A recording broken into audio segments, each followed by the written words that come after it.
जय गुरु जी। संगत जी, हम सब जानते हैं कि महाशिवरात्रि आ रही है और ये इतना खास दिन है संगत जी, जिसका इंतजार हमें पूरे साल रहता है। क्योंकि हम जानते हैं कि भगवान महाशिव हमें गुरु जी के रूप में मिले हैं और गुरु जी अपने टाइम में भी महाशिवरात्रि का फंक्शन बड़े ही धूमधाम से मनाया करते थे। तो संगत जी, हमारे मन में भी जानने की इच्छा होती है ना कि उस रब ने महाशिवरात्रि के व्रत को लेके या महाशिवरात्रि का क्या महत्व हमें बताया।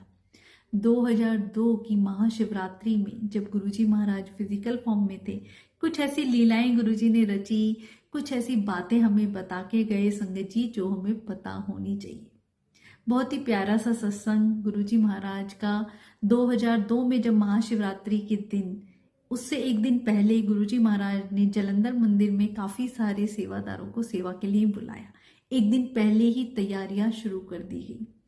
गुरुजी की पुरानी संगत नरेंद्र अंकल बताते हैं कि जब हम मंदिर में पहुंचे तो गुरुजी महाराज ने अपनी येलो चोले की कोई 500 से भी 500 पॉकेट स्वरूप मंगवाए हुए थे और गुरुजी ने कहा कि इनकी दो दो क्लिप बना दो, मतलब दो दो स्वरूप इकट्ठे करके रख दो। एक संगत को दो दो स्वरूप दिए जाएंगे, एक उनकी पॉकेट में लगाने के लिए और एक नई संगत के वास्ते उन्हें दिया जाएगा। संगत जी अंकल कहते हैं कि हमने रात भर बैठ के वो 500 जो स्वरूप, पॉकेट स्वरूप थे, दो दो क्लिक करके संगत के लिए अगले दिन के लिए रख दी। उस वक्त संगत थोड़ी कम हुआ करती थी, तो ये आइडिया लगाया कि 500 से ज़्यादा तो क्या ही संगत आएगी संगत जी। पर गुरुजी महाराज की लीला अपरंपार है, जो हमारी समझ से बाहर है। जब हम ये गुरुजी के ऐसे अद्भुत सत्संग सुनते हैं ना संगत जी, तो हमारा विश्वास और बढ़ जाता है कि भगवान महाशिव इस धरती पे आए। उस वक्त संगत उन्हें पहचान भी नहीं पाई और उन्होंने क्या क्या लीलाएं रची। अब संगत जी अगले दिन सारे के सेवादार वहाँ इकट्ठे हुए और जैसे ही गुरुजी महाराज सुबह अपने रूम से निकलते हैं तो संगत बाहर आते ही संगत से कहते हैं, चलो भाई प्याज और आलू के पकौड़े बनाओ। अब काफ़ी सारी संगत जिन्होंने व्रत भी रखा हुआ था, पर गुरुजी जब बाहर आते हैं और क्या कहते हैं, गुरुजी तो जानो जानी है, वो तो सब समझ लेते हैं। बाहर निकलते ही संगत से बोले कि तुम अपनी एनिवर्सरी, अपना बर्थडे, कोई भी अपना फंक्शन बड़े ही इंजॉय करके बनाते हो, कभी व्रत नहीं रखते। पर जब भगवान की एनिवर्सरी आती है, महाशिवरात्रि का क्या हुआ था, महाशिवरात्रि पे भगवान महाशिव और माता पार्वती की शादी हुई थी, तो तुम व्रत रख के बैठ जाते हो। इस दिन भी इंजॉय किया करो, खूब धूमधाम से मनाया करो। व्रत रखने नाल रब खुश नहीं होता है, मैं तभी खुश होता हूँ जब तुम इसे खूब इंजॉय करके खूब प्यार से मनाते हो। अब गुरु जी की बात सुन के ना संगत जी, सारी संगत का जैसे प्यार उमड़ पड़ता है। पकौड़े बनाए जाते हैं, सारी संगत खाती है संगत जी। अब था कि सेवादार और सब अपने सेवा में लग जाते हैं, संगत का आना शुरू हो जाता है।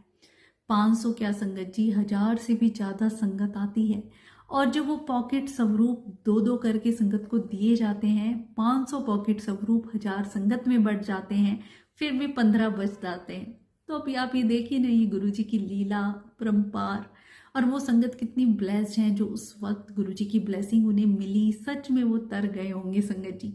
और गुरु जी महाराज उस दिन एक और लीला रचते हैं कि एक दिन पहले ही नरेंद्र अंकल को बोलते हैं कि काफी सारी बर्फ लेके आओ, लस्सी लेके आओ। और फरवरी का महीना संगत जी 2002 में, उस वक्त ठंड भी ज्यादा हुआ करती थी, फॉग भी था, और ठंडी चिल्ड लस्सी सारी संगत में प्रसाद के रूप में बंटवाते हैं। गुरुजी कहते हैं कि आज संगत सोचेगी कि हमें बेर की ब्लेसिंग मिलेगी, पर आज ये नहीं पता कि लस्सी विच ही कल्याण करना है। तो उनके अनोखे तरीके संगत जी, काफी सारे बेर भी मंगवाए गए। तो जिस संगत ने लस्सी पी, किसी ने ठंड की वजह से नहीं पी, जो पी गए वो तर गए संगत जी। वो तो अमृत प्रसाद था जो गुरुजी ने उस दिन बांटा। फिर काफी सारे बेर मंगवाए गए, 8 टोकरियां थी संगत जी। अब गुरुजी महाराज भर भर के दे रहे हैं सबको।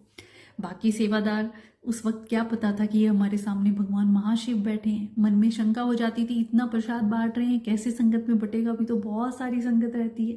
गुरुजी महाराज अपने टाइम में जब कभी कड़ा प्रसाद भी दिया करते थे संगत जी, एक हाथ से देते, संगत के दोनों हाथों में नहीं समाता था और वो प्रसाद खत्म ही नहीं होता था, चाहे कितने ही हजारों की तादाद में संगत आ जाए।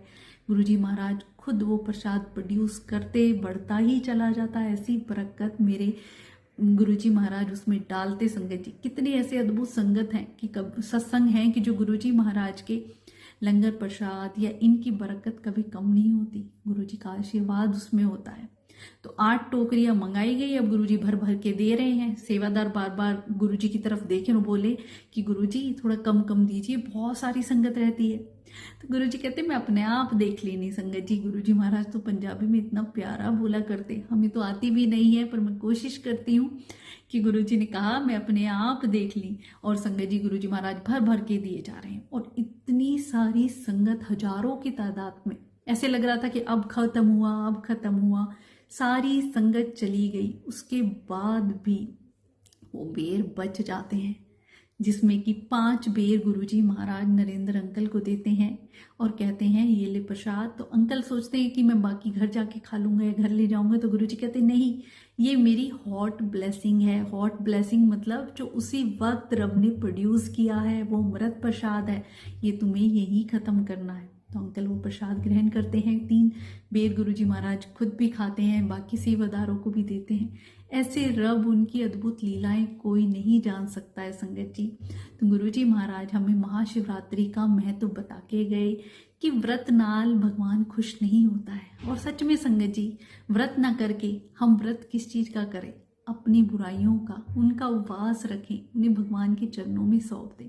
अब जो नई संगत जुड़ रही है ना, उनके मन में यही सवाल आता है, हमने तो व्रत रखा हुआ है, हम बड़े मंदिर जाएंगे तो वहाँ लंगर प्रसाद मिलेगा, इसलिए हम नहीं जाते हैं, ऐसा करते हैं। आप ये बात सोचिए कि वो प्रसाद तो महाप्रसाद है जो भगवान महाशिव हमें खुद दे रहे हैं और खुद ही बता के गए हैं, तो फिर हम क्यों वहम करें संगत जी। मेरा तो ये मानना है कि अगर आपने व्रत रखा हुआ है और आप बड़े मंदिर जा रहे हैं तो वो प्रसाद जरूर चखें, चाहे गुरुजी का कहीं सत्संग अटेंड करते हैं या अपने घर में सत्संग करते हैं या बड़े मंदिर जाते हैं, तो वो प्रसाद हमें ग्रहण करना ही है।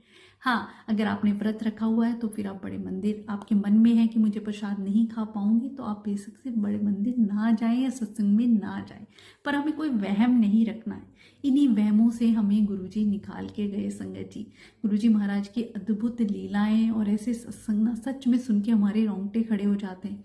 उस रब ने हमें असली जीने का महत्व बताया कि केवल एक भूखे रहने से रब नहीं मिलते, अपनी बुराइयों को रब के चरणों में अर्पण करो, अच्छे काम करो, किसी का बुरा मत करो, यही व्रत तुम्हारे लिए है। तो गुरुजी का महाप्रसाद आप बेझिझक होके, बिना किसी शंका के ग्रहण कर सकते हैं। आपने ये सत्संग पहले भी सुना होगा ना कि एक आंटी जो नवरात्रों के व्रत वाले दिन गुरुजी के दरबार में जाती है, सोचती है प्याज लहसुन का लंगर प्रसाद नहीं करूंगी, गुरुजी बार बार कहते हैं। फिर गुरुजी महाराज उन्हें इशारा करके कहते हैं, आंटी किचन विच जा, और वो क्या देखती हैं, 9 की 9 देवियां वहां लंगर बना रही हैं, तो कहीं और भटकने की या जाने की क्या ही जरूरत है, जो रब हमें सब कुछ बता के गए हैं। गुरुजी को मानने का ही मतलब है उनकी बातों पे चलना, उनके वचनों को अपने जीवन में ढालना संगत जी।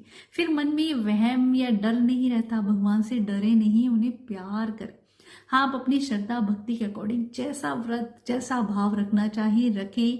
बहुत सी ऐसी संगत हैं जो बड़े मंदिर या सत्संग में नहीं जा सकती हैं, तो कोई बात नहीं, आप अपने घर में ही गुरुजी महाराज का ध्यान करें, अपने घर में ही बैठ के फैमिली मेंबर मिल के सत्संग कर सकते हैं। जो प्रसाद गुरुजी को ग्रहण करें वही आप खा सकते हैं, इसमें किसी भी प्रकार का मन में डाउट ना लाए, क्योंकि हमें गुरुजी के वचनों पे चलना है संगत जी। हमें रब से प्यार करना है, डरना नहीं। और भगवान भूखे रहने से, उपवास करने से खुश नहीं होते। जब हम किसी का भला करते हैं, किसी के लिए कुछ अच्छा करते हैं, हमारी वजह से किसी के फेस पे स्माइल आ जाए, रब इन चीज़ों से खुश होते हैं। और बड़े मंदिर जो भी सत्संग संगत जा रही हैं, तो इस बात का ध्यान रखें, इन खास मौक़ों पे बहुत रश होता है, तो बड़े बुजुर्ग और बच्चों को खासकर ना लेके जाएं। उन्हें घर बैठे ही गुरुजी महाराज ब्लेस करते हैं। गुरुजी ने खुद भी कहा कि तुम्हारी फैमिली का कोई एक मेंबर भी मेरे पास आ जाता है तो बाकी सबको मैं ब्लेस करता हूँ। उस दिन रश होगा संगत जी, जैसे सेवादार कहें आप वैसा करें। और मंदिर के खुलने की टाइमिंग को लेके भी काफ़ी सारी संगत के डीएम थे, तो मैं बता दूं, बड़े मंदिर के खुलने की टाइमिंग सुबह 9 बजे से रात के 11 बजे तक है। और गुरुजी महाराज के और भी जो बाकी दरबार हैं, जैसे कि मुंबई दरबार है, लुधियाना मंदिर है, जालंधर मंदिर है, या जितने भी ये मंदिर गुरुजी महाराज के देश विदेश में हैं, उन सब की टाइमिंग मैं आपको अपनी प्रोफाइल में डाल दूंगी संगत जी, तो आप जरूर देख लें और उस टाइम को फॉलो करें। हो सके तो गुरुजी महाराज की खास ब्लेसिंग और खास दिन के लिए हमें जरूर जाना चाहिए। बात मजबूरी की अलग है, वैसे भी गुरुजी कहा करते जो मेरे पास नहीं आ सकता है उन्होंने मैं घर बैठे ही ब्लेस करता हूँ। सो सच्चे दिल से सच्चे मन से उन्हें घर बैठे ही याद करें, वही हमारे लिए महाशिवरात्रि है संगत जी। हम खूब इंजॉय करके खूब खुशी के साथ खूब प्यार से उनके साथ मनाएं। गुरुजी ने कहा अपने वचनों में, मैं तभी खुश होता हूँ। अब पूरा दिन भूखे रहें या ना तो भक्ति में मन लगे, कह रहे हैं कि जो चक्कर आ रहे हैं या खाने में नहीं संगत जी हमारा ध्यान रहे, पर जब हम पूरे भाव भक्ति हमारा अंदर का मन भगवान पढ़ते हैं, वो पवित्र होना चाहिए, वो अंदर से खुशी होनी चाहिए, इतना एक सेलिब्रेट होना चाहिए ना जैसे हम अपने किसी फंक्शन के लिए।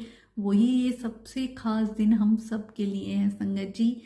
इस दिन को खूब इंजॉय करें। गुरुजी महाराज सारी संगत की ऐसे ही खुशियों से झोलियां भरते रहें और हर साल इस पर्व को हम इतने धूमधाम से मनाएं ना कि सब संगत के जीवन से सारे दुख परेशानी निकल जाए। शुक्राना गुरुजी।